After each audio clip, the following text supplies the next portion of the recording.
Yes guys, Matty here, the Santos way. Thanks for coming back. If you're new to the channel, then hit the like, the subscribe button.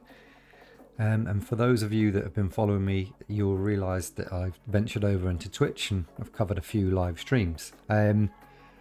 During those streams, we've encountered a bit of a problem, and that problem is São Paulo.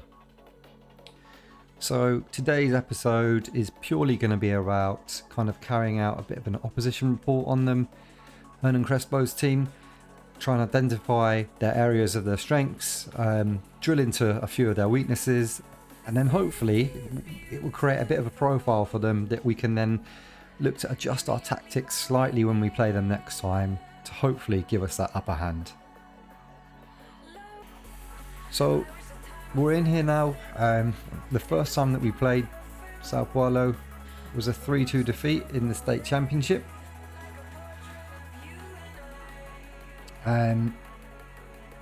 Just gonna, if you just quickly look at their passing, total passes that have made, Chi has nearly doubled anyone else within their squad. So Chi is the metronome of the side. You can see he's not exactly got any exceptional standout attributes. His first touch in passing is pretty decent. He's got good technique, good enough vision. His decision making is pretty strong. So when we've played them, like I said, it finished 3-2. I'm just going to try and look at some of the goals from when we met, just to give you a bit of a drill down in terms of potentially where the areas that are strong, and like I said, potential areas where we're weak. So their first goal came as Chi sprayed the ball out wide to Juanfran, who stood it up to back post, and Bruno Rodriguez with a towering header, a salmon from the back stick. We then pulled one back, bit of nice interchange with a deep line forward, and then Kyle George finishes off with a header. They unfortunately then won a penalty, which Ronaldo then tucked away. Ronaldo then from scorer to creator. Lovely finish, not going to lie. So yeah, that was the outcome of the first game. We're 3-1 down, and then Felipe scored a header off a set piece to pull it back to 3-2. In terms of the expected goal story, to be fair, it's a pretty close game. Obviously the penalty for them gave them a nice big XG value as well, so I could argue that really it should have ended a draw. I'm just going to pull out of here and go into the team report, so look at a bit of match analysis of that individual match.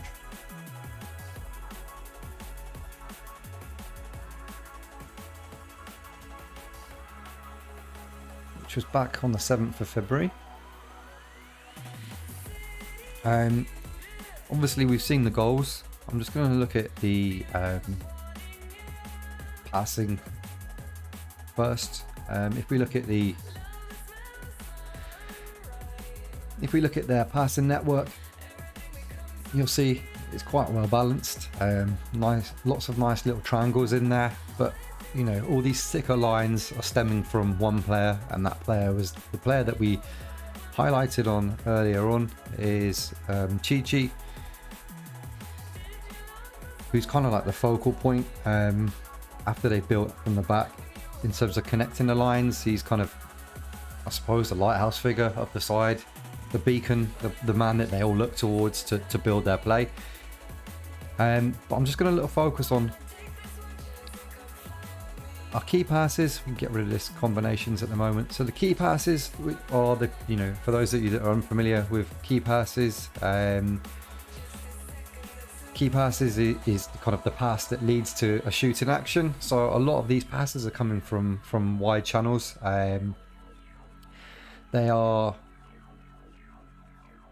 They're more than likely going to be crosses, and then the shots are coming from within the box. So we can kind of get a general consensus from looking at these key passes here. São Paulo like to get the ball kind of wide in the final third and then deliver across. I'm just going to quickly look at any of the passes that were unsuccessful or intercepted. So as you can see here, a lot of the ones in terms of build up are when they've gone long. So they pump the ball trying to just get it downfield with no they're not really playing out from the back there. And we seem to be doing all right in terms of competing with the ball in the air, which is what you'd expect. And then a lot of the other unsuccessful passes look like there's nothing really in zone 18. So a lot of it is stuff that's coming from out wide where they're looking to play those throw-ins. So nothing massively I want to pick up there. After we've looked at those misplaced passes, we're just going to look at the shots. And a lot of their shots are coming from areas with a high expected goal area. They've only had a couple outside. Don't know what this shot's all about here. Obviously don't know what he's been smoking.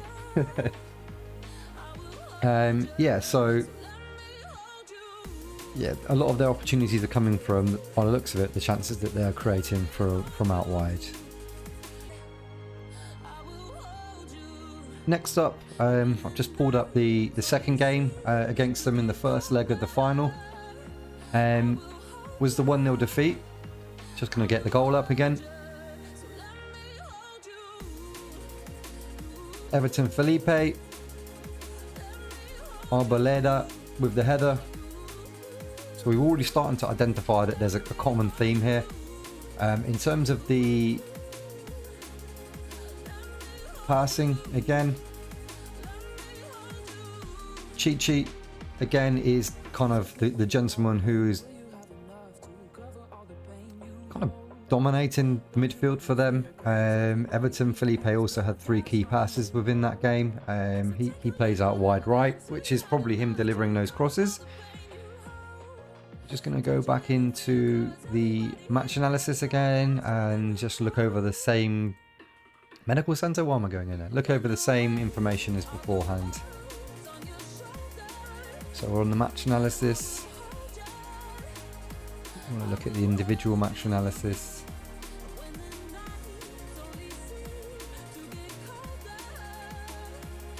And our home game. Steady events.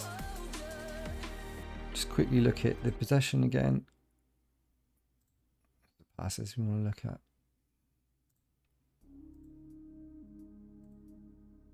So slightly different away from home passing network from them.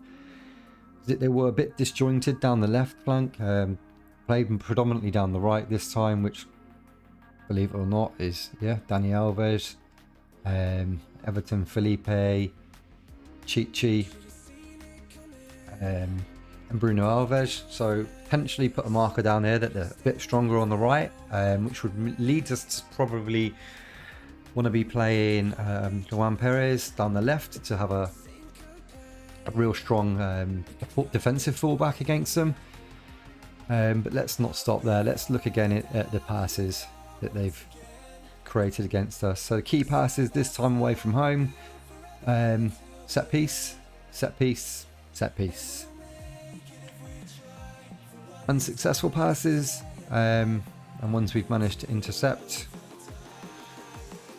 Again, a couple balls from within the half space, probably trying to get in behind, and again, nothing really jumps out there to me in terms of their unsuccessful passes. We're just going to look at the shots again.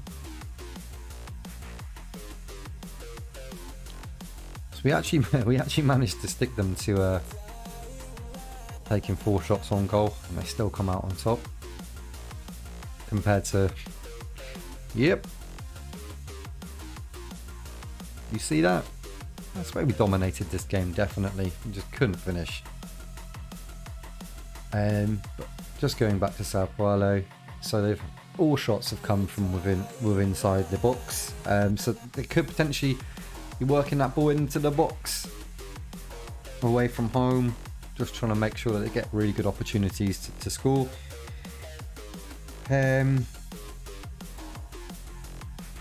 Probably going to go into the final fixture now. Now, I'm just going to set a bit of context for you that weren't in on that live stream. So, yeah, we finished up losing 3-1.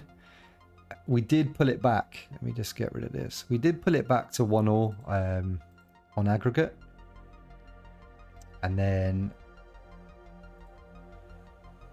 Madsen, our right back, got sent off. So that they did equalise. So Pablo did equalise for them, but then Madsen got sent off. We jump into the Twitch, watch it. I think it's my second Twitch in there. We went a bit gung ho, just all or nothing in it, all or nothing, boys. So yeah, let's just look at those goals from this game. A 3-1 defeat. This hurt us.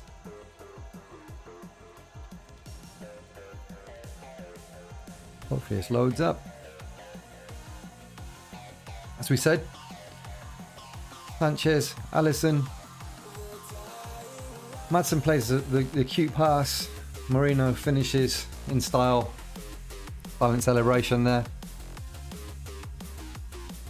Ronaldo delivers. Pablo with the header. Shock.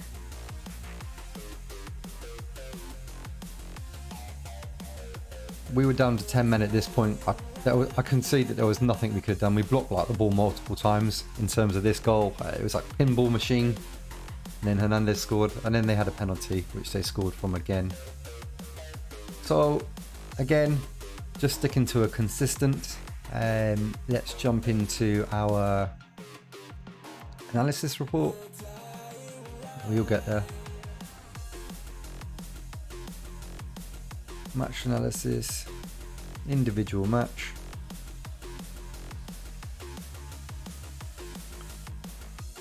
Final game against São Paulo. Again, let's keep the consistent.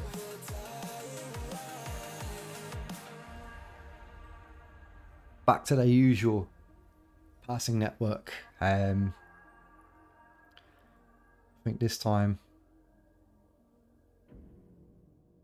not even sure. I don't think even Chichi even featured in this game. But a similar sort of passing network compared to ours, which is completely deflated. As you can see, like, we had nothing down the right after our boy got sent off. Madsen, idiot. Probably him up here. We're looking at the key passes again. Jumped on the key passes, all coming from out wide. Unsuccessful passes. So they had a lot here. This is probably them actually trying to play a lot more on the front foot, knowing that we're down to 10 men. They had a lot of more unsuccessful passes in that final third. Probably just trying to force it. Again, shots on goal. Look at that. Saved. Blocked. So they don't like to take a lot of shots from outside the box. You probably look at us. We took quite a few from outside. Shoot on sight policy for this game, trying to get back into it. So we can kind of see our trends. Which is going to lead me to just, bear with me, flick up the next screen. So what I've actually done here, other than create a nice thumbnail, is we've taken the average positions. So this is Santos São Paulo in possession, Santos in defense. So their average position in terms of attack, they've got they have 5 players that are in our half. Our defensive shape is actually pretty good. We've got the two banks of 4, with the halfback who kind of floats in between the lines. He's not picking up their forward here. It's just the way it looks. But yeah, the halfback kind of sits in between those two lines and just tries to block out any passing lanes. That's normally Allison doing that job.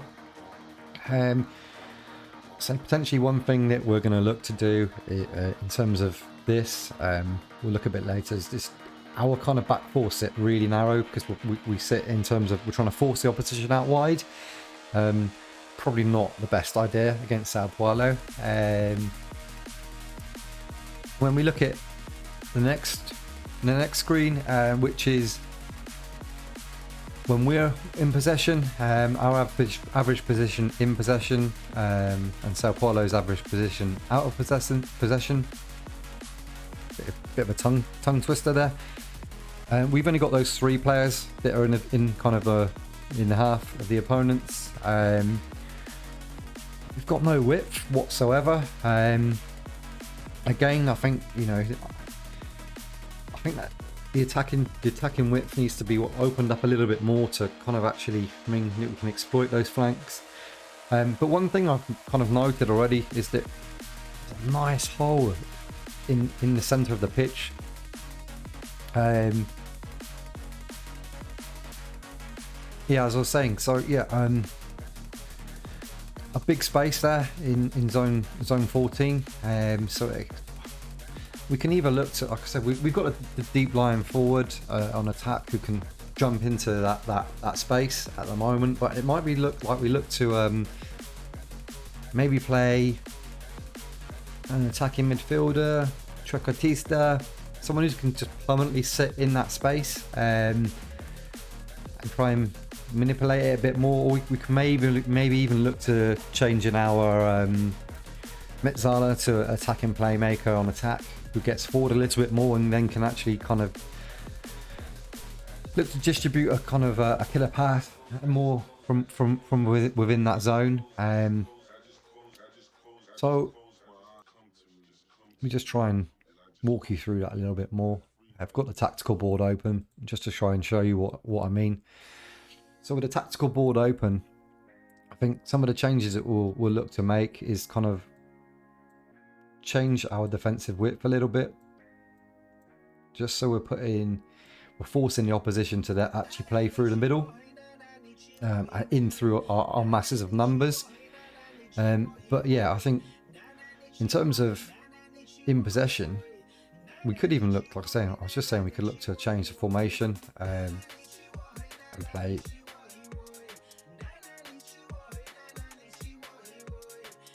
something that looks a little bit like that, or they always do have those three centre backs, so we could even ignore the numbers.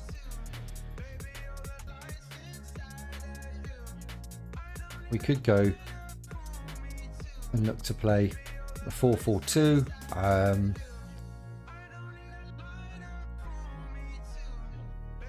Potentially could get overrun in the centre of the midfield, but I think for whatever change you make, it always opens up a potential can of worms somewhere else at another problem. But I think at least if I look to play a 4-4-2, then I've got two centre forwards that are then going to be occupied by those three centre backs, so it just creates another problem for them.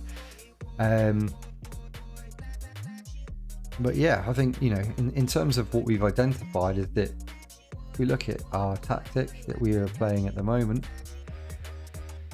in terms of the Santos way, so we're forcing the opposition outside, which kind of plays into the strengths of São Paulo. So we can look to potentially change our defensive width, like I said, to play them through the numbers of the inside. Then in terms of, in terms of our attacking, we increase our attacking whip slightly, hopefully that might help. So we start off nice and compact, and then we fan out when we're going through the transition. I think that definitely is something that I'm going to look to explore. Might even implement it through the next few fixtures. yeah, I think, you know, in terms of hopefully what I've picked up on today, I think we're going to be better equipped to play Sao Paulo when we face them next time. And that's me touching on a bit of a opposition report. I did actually, bear with me 2 seconds, he says, I did actually get a scout report done on them. Just to see if they picked out anything different than what I did. So we've gone on their team report, and it looks like Chichi is playing as a Mitsala. Alves is the deep line playmaker. But when we went into the analyst report, here's something again, just to show that our staff can actually do their job. So it says 12 of 37 assists in the last 20 matches have come from crosses. So nearly a third of their assists have come from crosses. In terms of the goals scored, as you say, I've kind of identified it already that a lot of their shots are coming from within the box.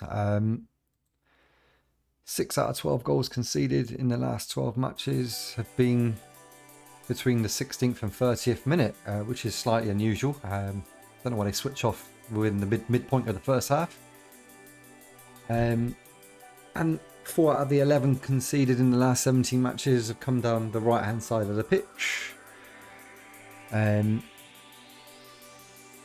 which would kind of leading to believe that, like I said, that they seem to attack most down the right hand side. So I think we're going to need to play Soteldo against them so that he can look to kind of get the ball and just, it's cat and mouse. When they go forward, we have someone there that can counter quickly and hit them on transition and hopefully cut them open. They don't really change their formation. They seem to always be playing this 5-2-3-1 formation. Yeah, I think hopefully next time we play Sao Paulo, after I've done a bit of this drilling down, we're going to get better of the Hernan Crespo side. So I'm going to leave it at there for today. It was just a very impromptu upload that I'm doing just off the back of my frustrations. I've already started to see a narrative happening within this save, very much the same as Odyssey Nice against PSG. It was the head-to-head. State championships, we're going to be playing Sao Paulo quite a lot. They are, I believe, they're one of our rivals, local rivals. Obviously, all these teams come from Sao Paulo. We're going to need to get the better of them. I don't like losing, and I don't like losing to the same team all of the time. So, yeah, hopefully this will help. If you've enjoyed it, again, I said earlier, hit the like button, subscribe, drop a comment. If you've got any feedback that you think that I've missed out on, that potentially I might want to look into, chuck that in there. And if you're not already following me on Twitch, then jump over onto Twitch. I think it's just Magnus_Steinkelsen.